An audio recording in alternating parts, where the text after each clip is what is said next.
Corona काल में जैसे जैसे 2020 का अंत हो रहा है वैसे वैसे कोरोना की वैक्सीन को लेकर अच्छी खबरें आना शुरू हो चुकी हैं। और आज जो खबर मैं आपके सामने पेश कर रही हूं वो गुड न्यूज़ है। भारत की ओर से भारत बायोटेक और Indian council of medical research ने मिलकर जिस वैक्सीन को बनाया है, जिसे आप और हम कोवैक्सीन नाम से जानते हैं, उसके पहले चरण का डेटा किस तरीके का रहा, उसके नतीजे किस तरीके के रहे, उसका डेटा प्रकाशित किया गया है, जिसमें यह पाया गया है कि ये वैक्सीन सुरक्षित होने के साथ साथ प्रभावशाली भी है। यानी कि कोरोना के खिलाफ जब इस वैक्सीन को पहले चरण में लोगों पर लगाया गया तो लोगों के अंदर कुछ दिनों में ही कोरोना के खिलाफ रोग प्रतिरोधक क्षमता उत्पन्न हो गई। लेकिन आप लोगों में से कई लोग जो कि कोरोना की वैक्सीन, कोरोना वायरस को लेकर न्यूज़ तक के तमाम अपडेट्स को फॉलो करते हैं, आप लोगों के जहन में ये सवाल होगा कि अगर ये वैक्सीन इतनी ही प्रभावशाली और सुरक्षित है तो फिर हरियाणा के मंत्री अनिल विज, जिन्होंने कुछ ही दिनों पहले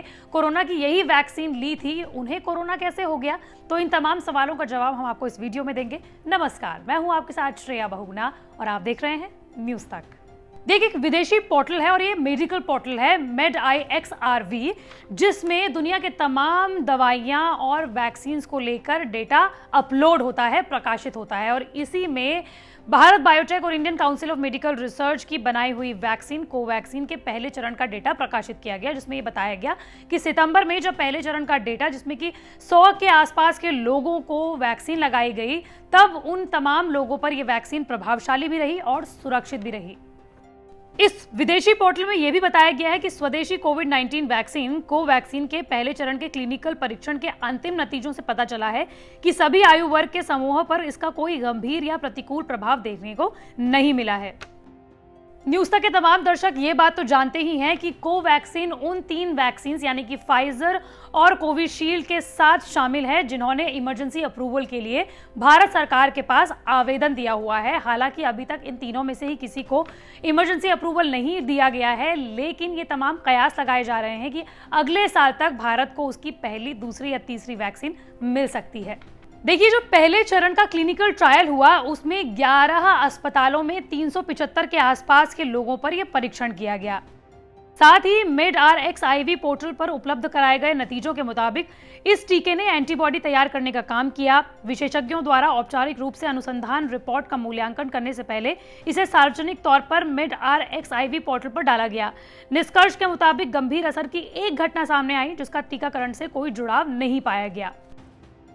लेकिन आप लोगों में से कई लोगों के मन में यह सवाल होगा कि अगर कोवैक्सीन इतनी ही प्रभावशाली और सुरक्षित अपने पहले क्लिनिकल ट्रायल के फेज में बताई गई है, तो फिर हरियाणा के मंत्री, जिन्होंने कुछ ही दिनों पहले कोरोना की वैक्सीन ली थी, उन्हें किस तरीके से कोरोना हो गया? तो आप लोगों को बता दूं कि कंपनी ने ये बयान जारी करते हुए कहा है कि कोवैक्सीन की 2 डोजेज एक शख्स को दी जानी है, लेकिन अनिल विज को जब पहली खुराक दी गई, पहली डोज दी गई, उसके 28 दिन बाद उन्हें दूसरी डोज दी जानी थी, लेकिन उसके बीच में ही उन्हें कोरोना वायरस ने जकड़ लिया। आपको बता दें कि उनका यह भी कहना है कि जब दूसरी डोज दी जाती है उसके 14 दिन बाद शरीर में कोरोना वायरस के खिलाफ रोग प्रतिरोधक क्षमता उत्पन्न होती है। अगर इनमें से कोई भी इंस्ट्रक्शन को फॉलो नहीं किया तो इस ज़रूरी नहीं है कि आपको कोरोना वायरस नहीं हो सकता। अगर आप किसी ऐसे शख्स के पास में रहते हैं जो कि कोरोना वायरस से संक्रमित है, तो हो सकता है कि आपको पहली डोज लगने के बावजूद भी कोरोना वायरस हो जाए, आपको कोरोना जकड़ ले। और इसीलिए